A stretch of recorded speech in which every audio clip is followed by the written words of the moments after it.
In 1978, the world watched as Albino Luciani was elected as Pope John Paul I, but just 1 month later he was dead. No one knew why a previously fit man should have died so suddenly. Many theories surround his death, ranging from a heart attack to assassination. In the years since, a controversial theory has emerged that the Pope was assassinated.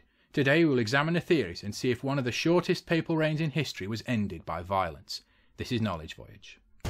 But before this video starts, don't forget to hit subscribe and hit the bell so that you can get all of our weekly videos about history. Thank you. John Paul I was the shortest reigning pope of the 20th century. Born Albino Luciani, he rose through the ranks of the Catholic Church to be elected pope in 1978. Unusually, he took 2 papal names. He took the name John Paul, a tribute to his 2 predecessors, John the 23rd, who had initiated the Second Vatican Council, and Paul VI, who had brought it to a conclusion. John Paul was a humble man. He had been born into poverty, unlike his wealthy aristocratic predecessor. His humility showed itself in his coronation ceremony. Instead of being crowned with an elaborate tiara, he opted for a simple white skullcap. Instead of being carried to his throne on a litter, he humbly walked. It was clear John Paul was a different kind of pope, and he often spoke of a purer, simpler faith. There are reports he wanted to loosen the power of church authorities and to stamp out corruption. But just 1 month later, at the age of just 65, he was dead. The Pope was a lifelong non-smoker, rarely drank and had low blood pressure, hardly the profile of a man to suddenly die. This had led many to believe he was murdered. But by who and why? There are theories he was killed by theological hardliners because of his radical plans to reform the Church, but this makes little sense. The Catholic Church had just emerged from years of a Vatican Council that had already reformed it, and its cardinals had, pretty much without exception, accepted the reforms. It's unlikely they would have killed a pope for doing what they'd already all agreed to do. And while Pope John Paul was a moderate reformer, he still held to the conservative views on sexuality and other emotive hot-button issues. Hardly anything to make someone want him dead. But a more persuasive argument comes from the Vatican finances. It has been alleged that organised crime had been using the Vatican Bank to launder money. Using the Vatican's reputation for honesty and its wide network of businesses, portfolios and investments, it was perfect cover. Such a scheme would have helped the mob make millions, maybe hundreds of millions, and shield them from the police. Anything or anyone who threatened to end it would attract the attention of the mob, and the theories about John Paul did just that. It is likely a man of his moral conviction would have been outraged at the use of the Vatican banks to shield criminal money. As the Pope, he was an absolute ruler, and his word would be law. It is likely he was planning to audit the Vatican Bank, and this would attract powerful enemies and paint a target on his back.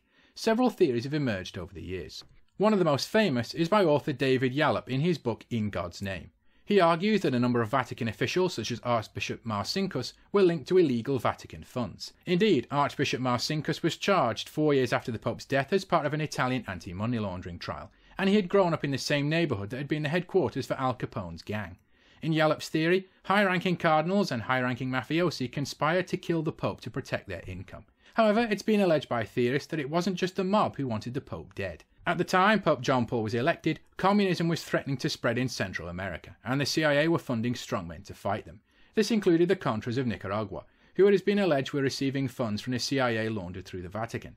Liberal President Jimmy Carter had threatened to cut funding to the Contras, and therefore the CIA needed the Vatican to disguise funds for them. The chance that the CIA's funding to insurgents would be exposed by an audit may have implicated them in a move against the Pope. The conspiracy theories are helped by the fact that there are discrepancies surrounding the official accounts of the Pope's death, which could suggest foul play. In the first account released by the Vatican, the Pope was found dead early in the morning, when nuns who brought his meals realised he hadn't touched the coffee or food left outside his room.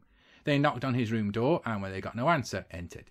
They entered the bedroom to find the Pope sat up in bed dead, with his glasses tilted and eyes open. He was loosely holding a copy of Imitation of Christ. However, the Vatican then changed the story. In this second version, the Pope was found in different circumstances. In this version, he was not sat up restfully in bed, but was lying on the floor. And in this version, he was not found by a nun, but by an Irish priest named Father John McGee. This begs the question that many conspiracy theorists ask. Why give 2 different accounts of how the body was found?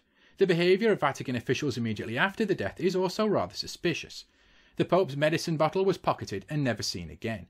Furthermore, the Vatican ordered his possessions to be removed from the Vatican, and within hours there was no trace he had ever been there. Vatican officials also summoned embalmers almost immediately, almost as if they wanted the work of preparing and burying him to be done at haste. In addition, Vatican officials refused to allow an autopsy, despite previous popes having undergone them. Could this have been an attempt to conceal the traces of poison, or whatever it was that really killed the Pope?